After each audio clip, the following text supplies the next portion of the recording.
우리 함께 찬송하겠습니다. 찬송가 430장 주와 같이 길 가는 것. 우리 함께 430장 찬송합니다. 주와 같이 길 가는 것 즐거운 일 아닌가.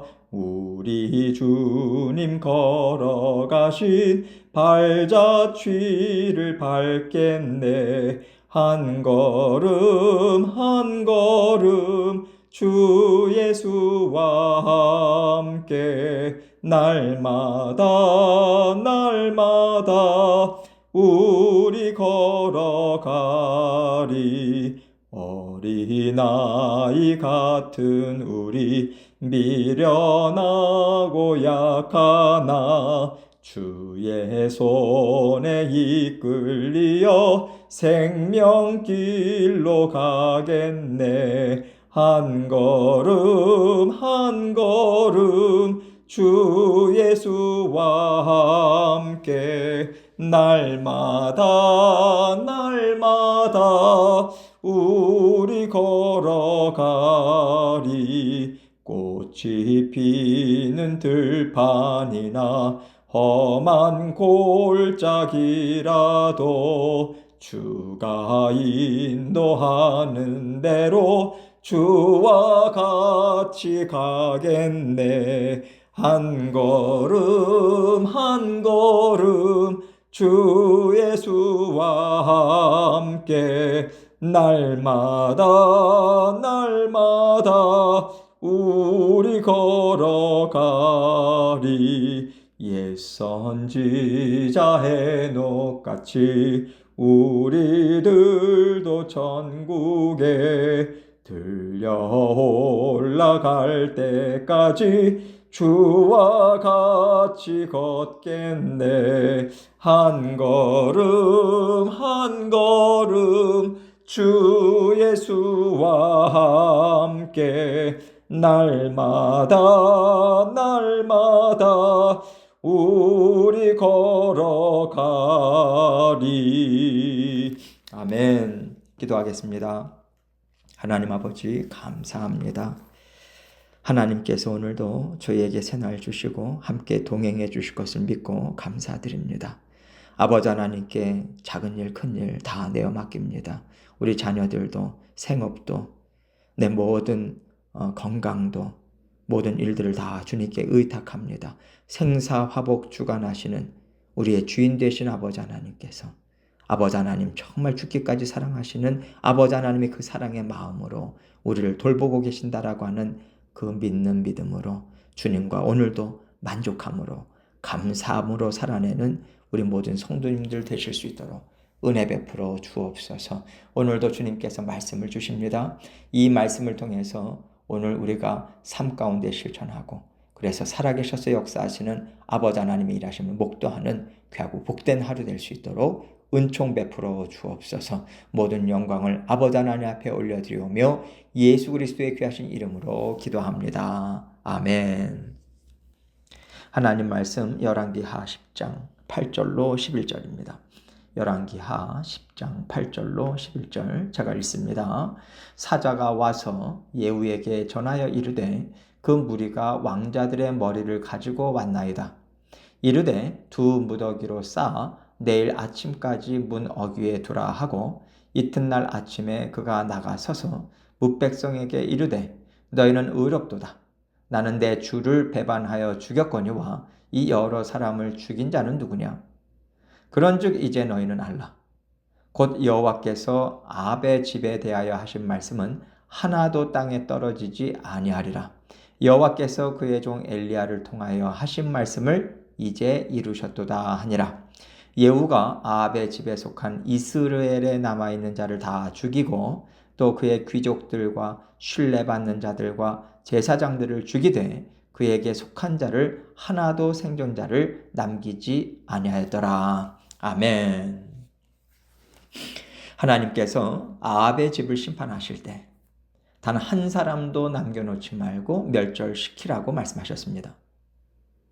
어떤 한 사람이 큰일을 해서 다시 하나님의 나라를 더럽힐까 봐 하나님께서 이런 말씀을 주신 게 아니에요. 하나님을 대적하고 하나님의 말씀을 거역한 죄에 대한 심판이기 때문에 하나님께서 죄를 얼마나 미워하시는가. 하나님은 죄를 끝까지 심판하시고 죄를 깨끗이 씻어내신다. 이 하나님의 성품을 보여주시는 것입니다. 이런 면에서 아합 가문이 하나님을 대적하고 하나님보다 자신들을 더 사랑했던 것에 대한 심판을 하나님께서는 온 이스라엘 민족에게 드러내 보여주시는 거예요. 그리고 이 심판은 하나님께서 엘리야 선지자를 통해서 선포해 주신 그 말씀 그대로 이루어지는 것이기 때문에 이 심판이 이루어짐과 동시에 사람들은요, 하나님께서 예전에 주셨던 심판의 메시지를 떠올립니다. 그래, 하나님께서 예전에 엘리야를 통해서 이런 말씀을 주셨어. 이것이 다시 사람들의 입에 오르내리고 하나님에 대해서 관심이 없던 사람들도 하나님께서 예전에 이렇게 말씀하셨는데 그대로 되었더라. 그대로 일을 하시더라. 하나님에 대해서 듣는 거예요. 그래서 하나님은 이 심판을 하나님의 말씀대로 완전하게 이루시는 것이죠. 그렇기 때문에 예후는 아합 집안에 속한 사람은 한 사람도 남겨두지 말아야 하는 것이고 하나님의 마음이 시원하도록 그는 그 일을 이루었습니다. 물론 지나치다 싶은 것도 있었지만 하나님이 주신 사명을 그는 충실하게 행했어요. 그래서 하나님은 예후 이후로 4대에 걸쳐서 왕위를 이어가게 하신다라고 하는 약속의 말씀을 주셨습니다. 이제 예후가 철저하게 아합 가문의 사람들을 멸하기 시작하는데 1차적인 대상은 아합의 직계 자손들이었어요. 그래서 예후는 사마리아에 있는 70명의 아합의 자손들을 처리하는데 그들을 양육하던, 즉 스승이었던 사람들이요, 그들을 다 죽여요. 살아야 하니까.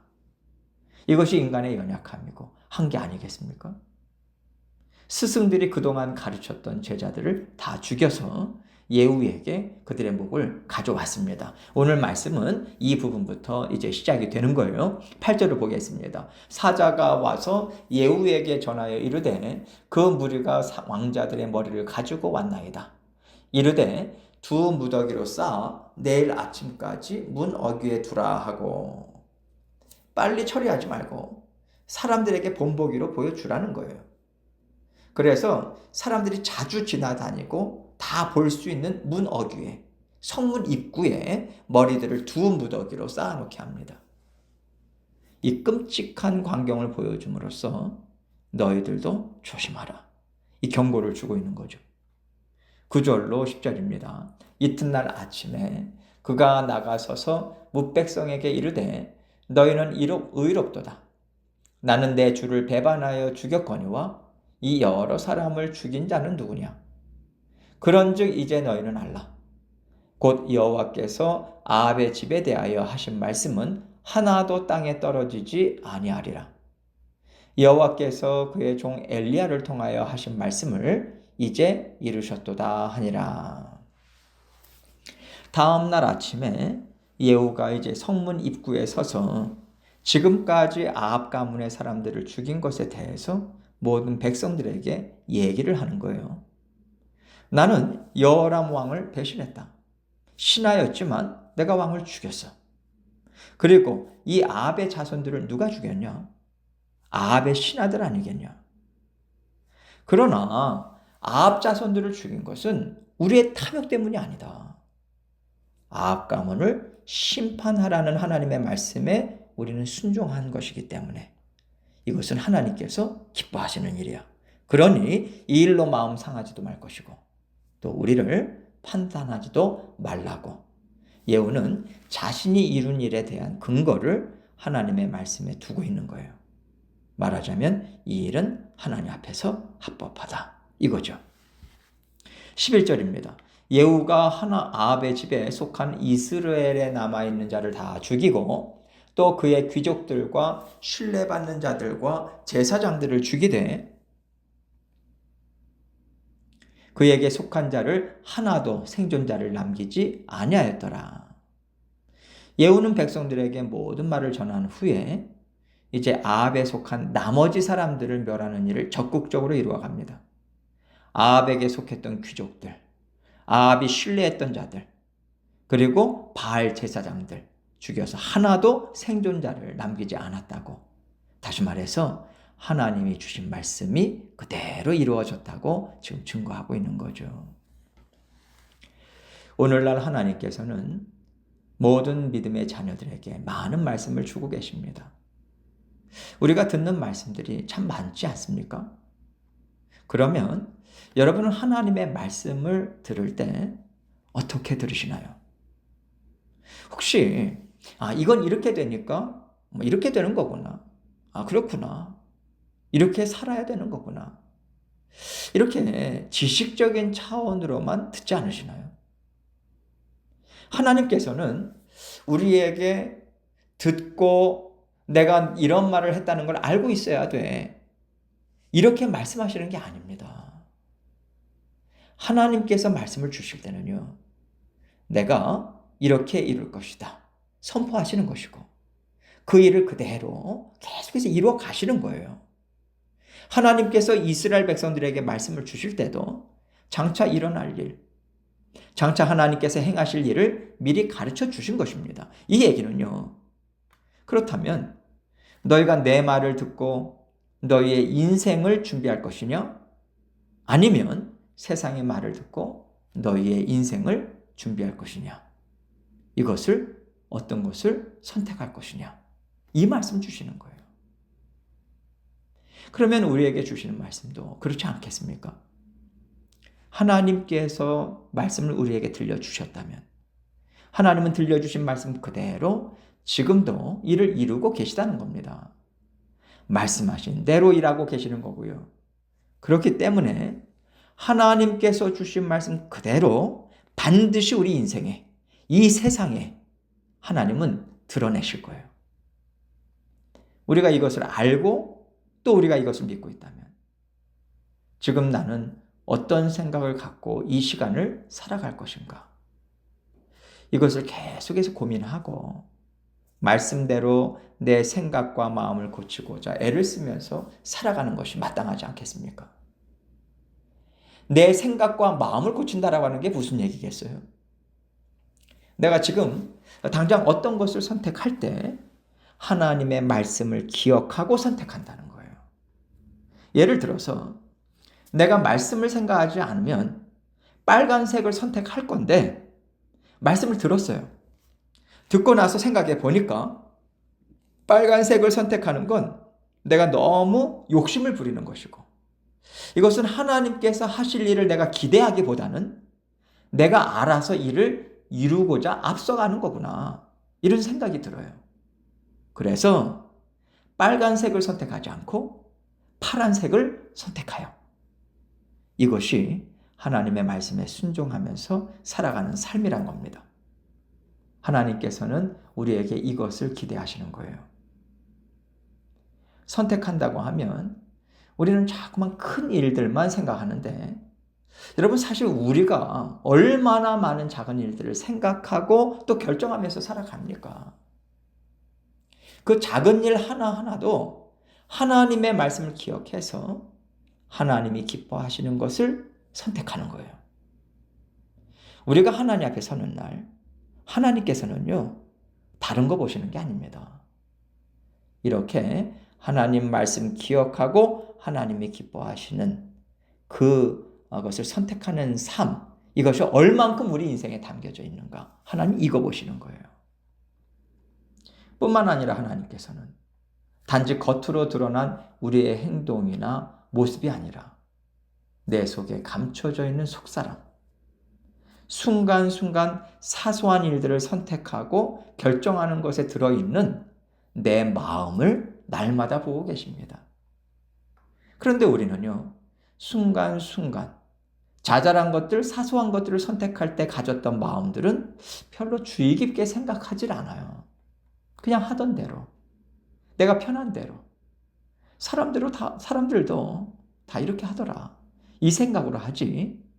하나님의 말씀을 기억해서 순간순간 무엇을 선택할 것인지 생각하지 않습니다. 어떤 큰 일이 생겼다. 중요한 일이다. 그럴 때만 찾거든요. 그러니 그 일이 너무 어려운 거예요. 평상시에 안 하던 사람이 갑자기 어떤 일에 하나님의 뜻이 무엇일까? 하나님이 어떤 말씀을 하셨는지를 생각해서 하나님이 기뻐하시는 뜻에 맞춰서 하려니까 그 일이 얼마나 힘들고 얼마나 어렵겠어요. 예를 들어서 내가 살면서 밥을 한 번도 안 해봤어요. 쌀을 씻어서 물을 재서 밥솥에 넣고 스위치 올리는 것도 안 해보고 그저 해주는 밥만 먹었던 저 같은 사람은요, 혼자서 밥해 먹어야 될 때 뭐 쌀이 있고 물 있겠다, 밥솥 있겠다, 뭐 하면 되지 뭐. 그러는데 옆에서 도와주고 가르쳐주는 사람 없이 혼자 하려면요, 얼마나 어렵겠습니까? 얼마나 그 일이 번잡하고 얼마나 힘들겠어요. 그런데 매일 하던 사람은요, 눈 감고도 할걸요? 아무것도 아닌 거예요. 아주 쉬운 일이죠. 그러나 지금까지 한 번도 해보지 않은 사람은 힘들어요. 하루하루 작은 일, 정말 사소하지만 반복되는 일들도 우리가 하나님의 말씀을 듣고 생각하고 그 말씀을 따라서 이를 이루려고 수없이 애쓰는 것이 그렇게 중요하다는 겁니다. 이렇게 자잘한 것들이 반복되는 것, 자잘한 삶을 통해서 반복해서 했던 믿음의 훈련이 큰 일을 당했을 때 우리에게 담대함을 주는 거예요. 처음에는 이거 감당 못해 하면서 주저앉을 수 있겠죠. 그러나 평상시에 훈련이 됐던 사람은 충격을 받아서 주저앉았어도 정신을 가다듬고 다시 일어나요. 하나님 말씀대로 꿋꿋하게 걸어갑니다. 하나님께서 우리에게 이런 삶을 살라고 감당하기 어려운 일들, 두려운 일들을 우리 인생 가운데 만나게 해주시는 것입니다. 이런 일들을 감당해 가는 과정을 통해서 내가 평상시에 너무 하나님의 말씀을 가볍게 생각했구나. 내가 하나님의 말씀을 적용하지 않으면서 살았네. 이렇게 우리의 속사람이 얼마나 허약하고 얼마나 보잘것없었는가, 이것을 깨닫게 되거든요. 우리가 오늘 하루를 살면서 이렇게 할까? 저렇게 할까? 이건 언제 할까? 이건 어떻게 할까? 그럴 때마다 하나님께서 주셨던 말씀, 그래서 다시 한번 생각해 보시길 바라요. 동시에 우리 주님이라면 어떻게 하셨을까? 이것을 생각해 보면 좋을 것 같습니다. 이렇게 매일매일 우리의 속사람을 단련하고요, 매일 한 가지씩이라도 하나님의 말씀 때문에 다른 선택을 해 나가는 훈련을 한다면 하나님께서 기뻐하실 것입니다. 하나님의 말씀이 땅에 떨어지지 않고 우리들의 마음에 심겼다는 것처럼 하나님께서 기뻐하시는 일이 없어요. 오늘 하루 내가 이 말씀을 마음에 심겠다. 이 마음으로 말씀을 계속해서 기억하시고 또 순종하심으로 살아내시는 저와 여러분이 되시기를 주님의 이름으로 축원합니다. 함께 기도합니다. 기도하실 때 정말 하나님의 말씀은 살아내라고 주시는 것이고요. 그 믿음의 훈련, 이것이 우리에게 날마다 우리의 믿음의 성숙도 이루어가게 합니다. 하나님 앞에 간절한 마음으로 도와주십시오. 그렇게 살아가기 원합니다. 고백 올려드리고 또 각자 기도 제목 가지고 하나님께 나아가도록 하겠습니다. 기도하시겠습니다.